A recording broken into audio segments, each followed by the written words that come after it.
Praise the lord. ಕರ್ತನಲ್ಲಿ ಪ್ರೀತಿಯ ದೇವರ ಮಕ್ಕಳೇ, ಎಲ್ಲರಿಗೂ ಸಹ ನಮ್ಮ ರಕ್ಷಕನಾದ ಯೇಸು ಕ್ರಿಸ್ತನ ಮಧುರವಾದ ನಾಮದಲ್ಲಿ ಎಲ್ಲರಿಗೂ ವಂದನೆಗಳನ್ನು ತಿಳಿಸುತ್ತಾ ಮುಂದಿನ ಸಮಯಕ್ಕೆ ನಾವು ಹೋಗೋಣ. ಯೆಶಾಯನ ಬರೆದ ಪುಸ್ತಕ 6ನೇ ಅಧ್ಯಾಯ 2 ಮತ್ತು 3ನೇ ವಚನವನ್ನು ನಾವು ಓದಿಕೊಳ್ಳೋಣ. ಆತನ ಸುತ್ತ ಸೆರಾಫಿಯರು ಇದ್ದರು, ಪ್ರತಿಯೊಬ್ಬನು 6 ರೆಕ್ಕೆ ಉಳ್ಳವನಾಗಿ 2ರಿಂದ ತನ್ನ ಮುಖವನ್ನು 2ರಿಂದ ತನ್ನ ಕಾಲುಗಳನ್ನು ಮುಚ್ಚಿಕೊಂಡು 2 ಬಡಿಯುತ್ತಾ ನೆಲ ಸೋಕದೆ ನಿಂತಿದ್ದನು. ಆಮೇನ್. ಆ ಪರಲೋಕದ ದರ್ಶನದಲ್ಲಿ ಸೆರಾಫಿಯರು ಅನ್ನುವಂಥ ದೇವದೂತರುಗಳಲ್ಲಿ ಕೆರೂಬಿಯರು, ಸೆರಾಫಿಯರು, ಗಬ್ರಿಯೇಲ್, ಮೀಕಾಯೇಲ್, ಇದೇ ರೀತಿಯಾಗಿ ದೇವದೂತರು ಇರುವಾಗ ಸೆರಾಫಿಯರು ಅನ್ನುವಂಥ ದೇವದೂತರು ಈಗ ದೇವರ ಸುತ್ತಲೂ ಅವ್ರು ಏನು ಮಾಡ್ತಿದ್ದಾರೆ ಅಂದರೆ 6 ರೆಕ್ಕೆ, ಸೆರಾಫಿಯರಿಗೆ 6 ರೆಕ್ಕೆಗಳು ಇರುವಾಗ 2 ರೆಕ್ಕೆಗಳಿಂದ ತಮ್ಮ ಮುಖವನ್ನು ಮುಚ್ಚಿಕೊಂಡು 2 ರೆಕ್ಕೆಗಳಿಂದ ತಮ್ಮ ಕಾಲುಗಳನ್ನು ಮುಚ್ಚಿಕೊಂಡು 2 ರೆಕ್ಕೆಗಳಿಂದ ಅವರು ಬಡಿಯುತ್ತಾ ನೆಲ ಸೋಕದೆ ಅವರು ನಿಂತಿದ್ದರು ಎಂಬುದಾಗಿ ಈ ಒಂದು ದರ್ಶನವನ್ನು ಯೆಶಾಯನು ಆತನು ಕಾಣುತ್ತಾ ಇದ್ದಾನೆ. ಯೆಶಾಯನು ಆತನು ನೋಡುವಂಥ ದರ್ಶನದಲ್ಲಿ ಸೆರಾಫಿಯ ದೂತರು ಅವರಿಗೆ 6 ರೆಕ್ಕೆಗಳು ಇದ್ದಾವೆ. ಅವ್ರು ಏನು ಮಾಡ್ತಾರೆ, 6 ರೆಕ್ಕೆ ಉಳ್ಳವರಾಗಿ ದೇವರನ್ನು ಸ್ತುತಿ ಮಾಡ್ತಿದ್ದಾರೆ. ಅಂದರೆ ಪರಲೋಕದಲ್ಲಿ ಪರಿಶುದ್ಧನು ಪರಿಶುದ್ಧನು ಪರಿಶುದ್ಧನು ಅತಿ ಪರಿಶುದ್ಧನು ಎಂಬುದಾಗಿ ದೇವರನ್ನು ಅವರು ಕೊಂಡಾಡ್ತಿದ್ದಾರೆ. ದೇವರ ಮಹಿಮೆಯನ್ನು ಕುರಿತು, ಆತನ ಸ್ವಭಾವವನ್ನು ಕುರಿತು, ಆತನ ಗುಣಲಕ್ಷಣಗಳನ್ನು ಕುರಿತು ದೇವರನ್ನು ಅವರು ಕೊಂಡಾಡ್ತಾ ಇದ್ದಾರೆ. ಆಮೇನ್.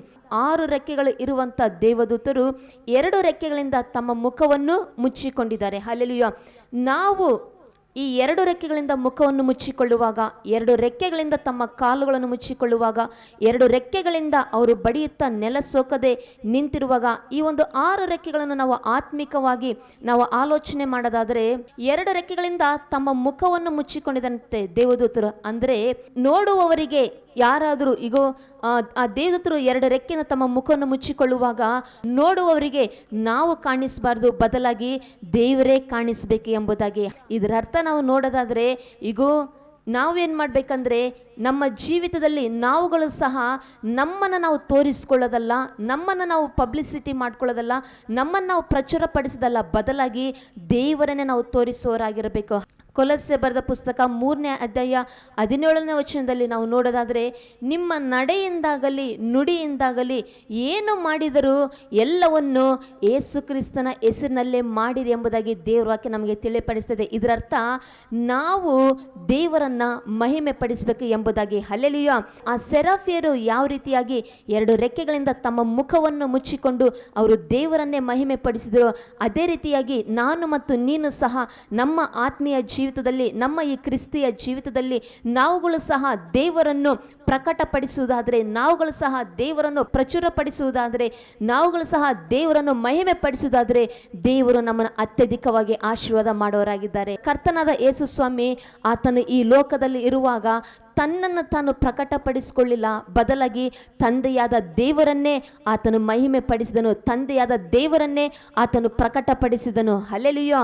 ನಾವಿಲ್ಲಿ ನೋಡೋದಾದರೆ ಯಾರು ದೇವರ ಹೆಸರನ್ನು ಮೇಲೆ ಎತ್ತುತ್ತಾರೋ ದೇವರು ಅವರನ್ನು ಮೇಲೆ ಎತ್ತುವವರಾಗಿದ್ದಾರೆ, ದೇವರು ಅವರನ್ನು ಅತ್ಯಧಿಕವಾಗಿ ಆಶೀರ್ವದಿಸುವವರಾಗಿದ್ದಾರೆ. ಹಲ್ಲೆಲೂಯಾ. ನೋಡ್ರಿ, ಆ ದೇವದೂತರು ಆ 2 ರೆಕ್ಕೆಗಳಿಂದ ತಮ್ಮ ಮುಖವನ್ನು ಮುಚ್ಚಿಕೊಂಡು ಅವ್ರು ಯಾವ ರೀತಿಯಾಗಿ ಅವರನ್ನವರು ಮರೆಮಾಚಿಕೊಂಡು ದೇವರನ್ನೇ ಅವರು ಪ್ರಚುರಪಡಿಸ್ತಾ ಇದ್ರು. ನಮ್ಮ ಜೀವಿತಗಳು ಸಹ ನಾವೇನು ಮಾಡಬೇಕಂದ್ರೆ ನಮ್ಮ ಕೆಲಸ ಕಾರ್ಯಗಳಲ್ಲಿ, ನಮ್ಮ ನಡೆಯಲ್ಲಿ, ನಮ್ಮ ನುಡಿಯಲ್ಲಿ ನಾವುಗಳು ಸಹ ನಮ್ಮನ್ನು ನಾವು ಮರೆಮಾಚಿಕೊಂಡು ದೇವರನ್ನು ನಾವು ಪ್ರಕಟಪಡಿಸುವರಾಗಿರಬೇಕು. ಆಮೇನ್. 1ನೇ ಕೊರಿಂಥ ಬರೆದ ಪುಸ್ತಕ 1ನೇ ಅಧ್ಯಾಯ 22ನೇ ವಚನದಲ್ಲಿ ನಾವು ನೋಡೋದಾದರೆ ದೇವರ ವಾಕ್ಯ ಅಲ್ಲಿ ಈ ರೀತಿಯಾಗಿದೆ. ಯೆಹೂದ್ಯರು ಸೂಚಕ ಕಾರ್ಯಗಳನ್ನು ಕೇಳುತ್ತಾರೆ, ಗ್ರೀಕರು ಜ್ಞಾನವನ್ನು ಹುಡುಕುತ್ತಾರೆ, ನಾವಾದರೂ ಶಿಲುಬೆಗೆ ಹಾಕಲ್ಪಟ್ಟವನಾದ ಕ್ರಿಸ್ತನನ್ನು ಪ್ರಚುರಪಡಿಸುತ್ತೇವೆ. ಆಮೇನ್. ನೀನು ನಿನ್ನ ಒಂದು ಆತ್ಮೀಯ ಜೀವಿತದಲ್ಲಿ ಒಂದು ಎಕ್ಸಾಮ್ ಪಾಸ್ ಆಗುವಾಗ ನೀನು ಅಂದ್ಕೋಬಾರ್ದು ನನ್ನ ಜ್ಞಾನದಿಂದ ನಾನು ಪಾಸ್ ಆಗಿದ್ದೇನೆ ಅಂತ ನೀನು ಅಂದ್ಕೋಬಾರ್ದು. ಒಂದು ಜಾಬ್ ನೀನು ಹೊಂದಿಕೊಳ್ಳುವಾಗ, ಈಗ ನನ್ನ ಒಂದು ಪ್ರಯಾಸದಿಂದ ಈ ಒಂದು ಜಾಬ್ ನಾನು ತೆಗೆದುಕೊಂಡಿದ್ದೇನೆ, ನನ್ನ ಒಂದು ಜ್ಞಾನದಿಂದ, ನನ್ನ ಒಂದು ಟ್ಯಾಲೆಂಟಿಂದ ಈ ಒಂದು ಕೆಲಸವನ್ನು ನಾನು ಹೊಂದಿಕೊಂಡಿದ್ದೇನೆ. ನೀನೊಂದು ಮನೆ ಕಟ್ಟುವಾಗ ನನ್ನ ಹಣಬಲದಿಂದ ಈ ಮನೆ ನಾನು ಕಟ್ಟಿದ್ದೇನೆ. ನೀನೊಂದು ವಾಹನವನ್ನು ನೀನು ತೆಗೆದುಕೊಳ್ಳುವಾಗ ಈಗ ನನ್ನ ಒಂದು ಸಾಮರ್ಥ್ಯದಿಂದ ನಾನು ಇದನ್ನ ತೆಗೆದುಕೊಂಡಿದ್ದೇನೆ ಅಂತೇಳಿ ನಿನ್ನನ್ನು ನೀನು ಹೆಚ್ಚಿಸಿಕೊಳ್ಳದೆ, ಬದಲಾಗಿ ಈಗ ಇದರಲ್ಲಿ ನನ್ನದೇನೂ ಇಲ್ಲ, ಎಲ್ಲ ದೇವರ ಕೃಪೆ, ಎಲ್ಲ ದೇವರ ಆಶೀರ್ವಾದ ಎಂಬುದಾಗಿ ನೀನು ದೇವರನ್ನು ನೀನು ಪ್ರಕಟಪಡಿಸುವುದಾದರೆ ದೇವರು ಅತ್ಯಧಿಕವಾಗಿ ಇನ್ನೂ ಹೆಚ್ಚಾಗಿ ದೇವರು ನಿಮ್ಮನ್ನು ಆಶೀರ್ವಾದ ಮಾಡೋರಾಗಿದ್ದಾರೆ ಪ್ರಿಯರೇ. ಹಲ್ಲೆಲೂಯಾ. ಈ ದಿನ ನಾನು ನೀನು ಸಹ ನಾವೊಂದು ಯಾರಾದರೂ ಬಂದು ಈಗ ನಿಮ್ಮ ಬಳಿ ಬ್ರದರ್ ನೀವು ತುಂಬ ಒಳ್ಳೆಯವರು, ಸಿಸ್ಟರ್ ನೀವು ತುಂಬ ಒಳ್ಳೆಯವರು ಅಂತ ಹೇಳುವಾಗ ಈಗ ನಾವು ಹಾಗೆ ನಾವು ಉಬ್ಬಿಕೊಳ್ಳದೆ ಬದಲಾಗಿ ನಾವೇನು ಹೇಳ್ಬೇಕು ಗೊತ್ತಾ, ಇದರಲ್ಲಿ ನಮ್ಮದೇನೇ ಇಲ್ಲ, ಎಲ್ಲ ಯೇಸುವಿನ ಕೃಪೆ. ಮಾರ್ಕನ್ ಬರೆದ ಸುವಾರ್ತೆಯಲ್ಲಿ 10ನೇ ಅಧ್ಯಾಯ 17-18ರಲ್ಲಿ ನಾವು ವಚನವನ್ನು ನಾವು ನೋಡೋದಾದರೆ ಈ ರೀತಿಯಾಗಿ ಅಲ್ಲೊಬ್ಬ ವ್ಯಕ್ತಿ ಬರ್ತಾನೆ. ಒಬ್ಬ ವ್ಯಕ್ತಿ ಯೇಸುವಿನ ಎದುರಿಗೆ ಬಂದು ಮೊಣಕಾಲೂರಿ, ಒಳ್ಳೆ ಬೋಧಕನೇ, ನಾನು ನಿತ್ಯ ಜೀವಕ್ಕೆ ಬಾಧ್ಯಸ್ಥನಾಗಬೇಕಾದರೆ ಏನು ಮಾಡಬೇಕಂತ ಯೇಸು ಸ್ವಾಮಿನ ಕೇಳ್ತದೆ ಆ ವ್ಯಕ್ತಿ. ಆಗ ಯೇಸು ಸ್ವಾಮಿ ಹೇಳ್ತಾರೆ, ನನ್ನನ್ನು ಯಾಕೆ ನೀನು ಒಳ್ಳೆಯವನೆಂದು ಹೇಳ್ತಿ, ದೇವರೊಬ್ಬನೇ ಹೊರತು ಮತ್ಯಾರೂ ಒಳ್ಳೆಯವರಲ್ಲ ಎಂಬುದಾಗಿ. ಎಂಥ ಒಂದು ತಂದೆಯಾದ ದೇವರನ್ನು ಮಹಿಮೆ ಪಡಿಸುವಂಥ ಮಾತು ಪ್ರಿಯರೇ. ಹಲ್ಲೆಲೂಯಾ. ಯೇಸು ಸ್ವಾಮಿ ಹೇಳ್ತಿದ್ರು ಗೊತ್ತಾ, ನನ್ನನ್ನು ಯಾಕೆ ಒಳ್ಳೆಯವನಂತ ಹೇಳ್ತೀಯಾ, ದೇವರೊಬ್ಬರೇ ಬಿಟ್ಟರೆ ಮತ್ಯಾರೂ ಒಳ್ಳೆಯರಲ್ಲ ಎಂಬುದಾಗಿ. ಅಂದರೆ ಅದರರ್ಥ ಯೇಸು ತನ್ನನ್ನು ತಾನು ಪ್ರಕಟಪಡಿಸಿಕೊಳ್ತಾ ಇಲ್ಲ, ತಂದೆಯಾದ ದೇವರನ್ನೇ ಪ್ರಕಟಪಡಿಸ್ತಾ ಇದ್ದಾರೆ, ತಂದೆಯಾದ ದೇವರನ್ನೇ ಮಹಿಮೆ ಪಡಿಸ್ತಾ ಇದ್ದಾರೆ. ಎರಡನೇದಾಗಿ ನಾವು ನೋಡುವುದಾದರೆ ಪ್ರಿಯರೇ, 2 ರೆಕ್ಕೆಗಳಿಂದ ಆ ದೇವದೂತರು ತಮ್ಮ ಕಾಲುಗಳನ್ನು ಮುಚ್ಚಿಕೊಂಡಿದ್ದಾರೆ. ಹಲ್ಲೆಲೂಯಾ. ಸೊ ಈ ಕಾಲುಗಳು ಇವು ಸ್ವಂತ ಚಿತ್ತದಂತೆ ನಡೆಯೋದನ್ನು ವ್ಯಕ್ತಪಡಿಸುತ್ತವೆ, ಅಂದರೆ ತಮ್ಮ ಮನಸ್ಸಿಗೆ ಬಂದಂತೆ ನಡೆಯೋದನ್ನು ವ್ಯಕ್ತಪಡಿಸ್ತವೆ. ಆದರೆ ಆ ದೇವದೂತರು ಯಾಕೆ 2 ರೆಕ್ಕೆಗಳಿಂದ ತಮ್ಮ ಕಾಲುಗಳನ್ನು ಅವರು ಮುಚ್ಚಿಕೊಂಡಿದ್ದಾರೆ ಅಂದರೆ, ನಮ್ಮ ಮನಸ್ಸಿಗೆ ಬಂದಂತೆ ನಾವು ನಡೆಯದೆ, ನಮ್ಮ ಇಷ್ಟದಂತೆ ನಾವು ನಡೆಯದೆ, ಬದಲಾಗಿ ದೇವರ ಚಿತ್ತದಂತೆ ನಾವು ನಡೆಯಬೇಕು ಎಂಬುದಾಗಿ. ಹಲ್ಲೆಲೂಯಾ. ಮತ್ತೇನು ಬರೆದ ಸುವಾರ್ತೆ 7ನೇ ಅಧ್ಯಾಯದಲ್ಲಿ 21ನೇ ವಚನದಲ್ಲಿ ನಾವು ನೋಡೋದಾದರೆ ಅಲ್ಲಿ ಈ ರೀತಿಯಾಗಿ ವಾಕ್ಯ ಇದೆ, ಸ್ವಾಮಿ ಸ್ವಾಮಿ ಅನ್ನುವರೆಲ್ಲ ಪರಲೋಕ ರಾಜ್ಯ ಸೇರುವರೆಂದು ನೀವು ಅಂದುಕೋಬೇಡ್ರಿ, ತಂದೆಯಾದ ದೇವರ ಚಿತ್ತದಂತೆ ಜೀವಿಸುವವರೇ ಪರಲೋಕ ರಾಜ್ಯವನ್ನು ಸೇರೋರಾಗಿದ್ದಾರೆ. ಈಗ ಪರಲೋಕದಲ್ಲಿರುವ ನನ್ನ ತಂದೆಯ ಚಿತ್ತದಂತೆ ನಡೆಯುವವರೇ ಈಗ ಪರಲೋಕ ರಾಜ್ಯ ಸೇರುವರು. ಹಲ್ಲೆಲೂಯಾ. ಈಗ 143ನೇ ಕೀರ್ತನೆ 10ನೇ ವಚನದಲ್ಲಿ ಅಲ್ಲಿ ಕೀರ್ತನೆಗಾರನೇ ಈ ರೀತಿ ಹೇಳ್ತಾನೆ, ನಿನ್ನ ಚಿತ್ತದಂತೆ ನಡಕೊಳ್ಳುವುದನ್ನ ನನಗೆ ಕಲಿಸು, ನನ್ನ ದೇವರು ನೀನಲ್ಲವೋ. ಎಂಥ ಒಂದು ಆತ್ಮೀಯವಾದಂಥ ಪ್ರಾರ್ಥನೆ ಪ್ರಿಯರಿದು. ನಿನ್ನ ಚಿತ್ತದಂತೆ ನಡ್ಕೊಳ್ಳುವುದನ್ನು ನನಗೆ ಕಲಿಸು, ನನ್ನ ದೇವರು ನೀನಲ್ಲವೋ. ಇಲ್ಲಿ ಈ ಭಕ್ತನ ಆಸೆ ಏನು ಗೊತ್ತಾ, ದೇವರ ಚಿತ್ತದಂತೆ ನಾನು ನಡಿಬೇಕು ಅಂತ ಆಸೆ. ಹಲ್ಲೆಲೂಯಾ. ನಾವು ಪ್ರತಿದಿನ ನಾವು ಪ್ರೇಯರ್ ಮಾಡಬೇಕಾದ್ರೆ ಏನಂತ ಪ್ರೇಯರ್ ಮಾಡಬೇಕು, ಯೇಸುವೆ ನಿನ್ನ ಚಿತ್ತದಂತೆ ನಡ್ಕೊಳ್ಳೋದನ್ನ ನನಗೆ ಕಲಿಸು, ನಿನ್ನ ಚಿತ್ತದ ಒಂದು ದಾರಿಯಲ್ಲಿ ನಿನ್ನ ಒಂದು ಕರ್ತನೆ ಈಗ ಪರಿಶುದ್ಧವಾದ ಮಾರ್ಗದಲ್ಲಿ, ನೀತಿಯ ಮಾರ್ಗದಲ್ಲಿ ಕರ್ತನೆ ನಾನು ನಡಿಲಿಕ್ಕೆ ನನಗೆ ಸಹಾಯ ಮಾಡು, ನನ್ನ ದೇವರು ನೀನು, ನನ್ನ ಆಲೋಚನಾ ಕರ್ತನ ನೀನು ಅಂತೇಳಿ ಪ್ರಾರ್ಥಿಸುವುದಾದರೆ ಪರಿಶುದ್ಧಾತ್ಮ ದೇವರು ದೇವರ ಚಿತ್ತದಂತೆ ಜೀವಿಸಲಿಕ್ಕೆ ನಮಗೆ ಸಹಾಯ ಮಾಡುವ ಆತನಾಗಿದ್ದಾನೆ. ನಾವು ಹೊಸ ಒಡಂಬಡಿಕೆಯಲ್ಲಿ ನೋಡೋದಾದರೆ ಸೌಲನು, ದೇವರ ಮಕ್ಕಳನ್ನು ಹಿಂಸೆ ಪಡಿಸುವಂತ ಸೌಲನು ತನ್ನ ಮನಸ್ಸಿಗೆ ಬಂದಂತೆ ಆತನ ನಡೀತಾ ಇದ್ದ, ತನ್ನ ಇಷ್ಟದಂತೆ ಆತನ ನಡೀತಾ ಇದ್ದ.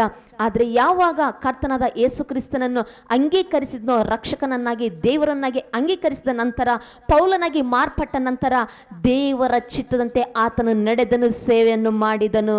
ಇನ್ನು 2 ರೆಕ್ಕೆಗಳನ್ನು ನಾವು ನೋಡೋದಾದರೆ ಆ 2 ರೆಕ್ಕೆಗಳಿಂದ ದೇವದೂತರು ಏನ್ ಮಾಡ್ತಿದ್ದಾರೆ, ಬಡಿಯುತ್ತಾ ಅವರು ನೆಲ ಸೋಕದೆ, ನೆಲವನ್ನು ಟಚ್ ಮಾಡದೆ ಅವ್ರು ಏನು ಮಾಡ್ತಿದ್ದಾರೆ, ನಿಂತುಕೊಂಡಿದ್ದಾರೆ, ದೇವರನ್ನು ಸ್ತುತಿ ಮಾಡ್ತಿದ್ದಾರೆ. ಹಲ್ಲೆಲೂಯಾ. ಈ 2 ರೆಕ್ಕೆಗಳನ್ನು ಆ ಬಡಿಯೋದನ್ನು ನಮಗೆ ಅದು ಏನು ನಮಗೆ ನಾವು ಆತ್ಮಿಕವಾಗಿ ನಾವು ಆಲೋಚನೆ ಮಾಡ್ಬೋದು ಅಂತೇಳಿ ಅಂದರೆ, ನೋಡ್ರಿ ಒಂದು ಹಕ್ಕಿ ಅದು ಮುಂದಕ್ಕೆ ಸಾಗಬೇಕಂದ್ರೆ 2 ರೆಕ್ಕೆ ಬಡಿತಾನೆ ಇರಬೇಕು. ಹಲ್ಲೆಲೂಯಾ. ಇಲ್ಲಿ ಸಹ ದೇವದೂತರು 2 ರೆಕ್ಕೆ ಬಡಿಯುತ್ತಾ ನೆಲವನ್ನು ಸೋಕದೆ ಅಂದರೆ ಅವರ ಪರಿಶುದ್ಧತೆಯನ್ನು ಅವರು ಕಾಪಾಡಿಕೊಳ್ತಾ ಇದ್ದಾರೆ. ಒಂದು ರೆಕ್ಕೆ ಪರಿಶುದ್ಧತೆಗೆ ಹೋಲಿಕೆಯಾಗಿದೆ, ಮತ್ತೊಂದು ರೆಕ್ಕೆ ಪ್ರಾರ್ಥನೆಗೆ ಹೋಲಿಕೆಯಾಗಿದೆ ಪ್ರಿಯರೇ. ಹಲ್ಲೆಲೂಯಾ. ಪ್ರಿಯ ದೇವರ ಮಕ್ಕಳೇ, ಈ ಲೋಕದಲ್ಲಿ ಯೇಸು ಕ್ರಿಸ್ತನ ಮಗನಾಗಿ ನಾವು ಆತ್ಮೀಯ ಜೀವಿತದಲ್ಲಿ ನಾವು ಮುಂದೆ ಸಾಗಬೇಕಂತೇಳಿ ಅಂದರೆ ನಮಗೂ ಸಹ 2 ರೆಕ್ಕೆಗಳು ತುಂಬ ಅವಶ್ಯಕತೆ ಇದೆ. ಒಂದು ಪ್ರಾರ್ಥನೆ, ಮತ್ತೊಂದು ಪರಿಶುದ್ಧತೆ. ಹಲ್ಲೆಲೂಯಾ. ಈ ಲೋಕದಲ್ಲಿ ಪರಿಶುದ್ಧ ದೇವರ ಮಕ್ಕಳಾದ ನಾವು ಈ ಲೋಕದಲ್ಲಿ ನಾವು ಪರಿಶುದ್ಧವಾಗಿ ನಾವು ಜೀವಿಸಬೇಕಾಗಿದೆ ಪ್ರಿಯರೇ. ನಮ್ಮ ನೋಟದಲ್ಲಿ ಪರಿಶುದ್ಧತೆ, ನಮ್ಮ ಮಾತಿನಲ್ಲಿ ಪರಿಶುದ್ಧತೆ, ನಮ್ಮ ಕೆಲಸ ಕಾರ್ಯಗಳಲ್ಲಿ ಪರಿಶುದ್ಧತೆ, ನಮ್ಮ ಆಲೋಚನೆಯಲ್ಲಿ ಪರಿಶುದ್ಧತೆ ಇರಬೇಕಾಗಿದೆ ಪ್ರಿಯರೇ. ಈಗ ನಾನು ಪರಿಶುದ್ಧನಾಗಿರೋದರಿಂದ ನೀವು ಪರಿಶುದ್ಧರಾಗಿರಿ ಎಂಬುದಾಗಿ ದೇವರು ನಮಗೆ ಹೇಳ್ತಾ ಇದ್ದಾರೆ. ಹಾಗಾಗಿ ನಾವು ಪ್ರತಿದಿನ ಸಹ ಈಗ ನಾವು ಪರಿಶುದ್ಧರಾಗಿ ನಾವು ದೇವರಿಗೆ ಜೀವಿಸಬೇಕು. ಮತ್ತೊಂದು ರೆಕ್ಕೆ ನೋಡೋದಾದರೆ ಪ್ರಾರ್ಥನೆ. ಹಲ್ಲೆಲೂಯಾ. ಹಲ್ಲೆಲೂಯ. ಅಂದ್ರೆ ಅನುದಿನ ದೇವರೊಂದಿಗೆ ನಾವು ಪ್ರಾರ್ಥನೆಯಲ್ಲಿ ನಾವು ಜೀವಿಸೋರಾಗಿರ್ಬೇಕು. ಒಂದು ನಾಣ್ಯ, ಆ ನಾಣ್ಯ ಚಲಾವಣೆ ಆಗ್ಬೇಕು ಅಂತೇಳಿ ಅಂದ್ರೆ ಆ ನಾಣ್ಯ ಎರಡು ಕಡೆ ಅದು ಚೆನ್ನಾಗಿದ್ರೆ ಮಾತ್ರ ಆ ನಾಣ್ಯ ಅದು ಚಲಾವಣೆ ಆಗುತ್ತೆ. ಹಲ್ಲೆಲೂಯ. ಅದೇ ರೀತಿಯಾಗಿ ಪ್ರಾರ್ಥನೆ ಮತ್ತು ಪರಿಶುದ್ಧತೆ ನಮ್ಮಲ್ಲಿ ಇರುವಾಗ ನಾವು ಸಹ ಆತ್ಮೀಯ ಜೀವಿತದಲ್ಲಿ ಮುಂದೆ ಸಾಗಲಿಕ್ಕೆ ಅದು ನಮಗೆ ಸಾಧ್ಯ ಪ್ರಿಯರೇ. ನೋಡ್ರಿ, ನೀರಿನಲ್ಲಿ ದೋಣಿ ಇರಬೇಕು, ಆದರೆ ದೋಣಿಯಲ್ಲಿ ನೀರಿರಬಾರ್ದು. ಹಲ್ಲೆಲೂಯ. ಅಂದ್ರೆ ನೀರಿನಲ್ಲಿ ದೋಣಿ ಸಾಗ್ತಾ ಇದ್ರೆ ಅದು ಒಳ್ಳೆಯದೇ, ಆದರೆ ಆ ದೋಣಿಯಲ್ಲಿ ನೀರು ಬಂದು ತುಂಬಿಕೊಳ್ಳುವಾಗ ಆ ದೋಣಿ ಅದು ಸಂಪೂರ್ಣವಾಗಿ ಮುಳುಗಿ ಹೋಗುವಂತದ್ದಾಗಿದೆ. ನಾವು ಈ ಲೋಕದಲ್ಲಿದ್ದೇವೆ, ಈ ಲೋಕದ ಪಾಪ ನಮ್ಮ ಒಳಗಡೆ ಬರದಂತೆ, ಈ ಲೋಕದ ಅಶುದ್ಧತೆ ನಮ್ಮ ಒಳಗಡೆ ಬರದಂತೆ ನಾವು ಪ್ರಾರ್ಥನಾ ಮೂಲಕವಾಗಿ ನಮ್ಮ ಪರಿಶುದ್ಧತೆಯನ್ನ ನಾವು ಕಾಪಾಡಿಕೋಬೇಕು ಪ್ರಿಯರೇ. ಆ ದೇವದೂತರು ಎರಡು ರೆಕ್ಕೆಗಳು ಬಡಿಯುತ್ತಾ ನೆಲ ಸೋಕದೆ ಅವ್ರು ಏನ್ ಮಾಡ್ತಾ ಇದ್ರು, ಅವರು ದೇವರನ್ನು ನಿಂತ್ಕೊಂಡು ದೇವರನ್ನ ಸ್ತುತಿ ಮಾಡ್ತಾ ಇದ್ರು. ನಾವುಗಳು ಸಹ ಈ ಲೋಕದ ಅಶುದ್ಧತೆ ನಮಗೆ ತಗಲದಂತೆ, ಈ ಲೋಕದ ಪಾಪ ನಮ್ಮ ಒಳಗಡೆ ಬರದಂತೆ, ಈ ಲೋಕದ ಅಶುದ್ಧತೆ ನಮ್ಮನ್ನು ಮುಟ್ಟದಂತೆ ನಾವು ಕೂಡ ಪರಿಶುದ್ಧತೆಯನ್ನು ಕಾಪಾಡಿಕೊಳ್ಳೋಣ. ಪ್ರಾರ್ಥನೆಯಲ್ಲಿ ನಾವು ಜೀವಿಸೋಣ. ದೇವರು ಈ ಮಾತುಗಳನ್ನು ಆಶೀರ್ವದಿಸಲಿ. ಎಲ್ಲರಿಗೂ praise the Lord. God bless you. Amen.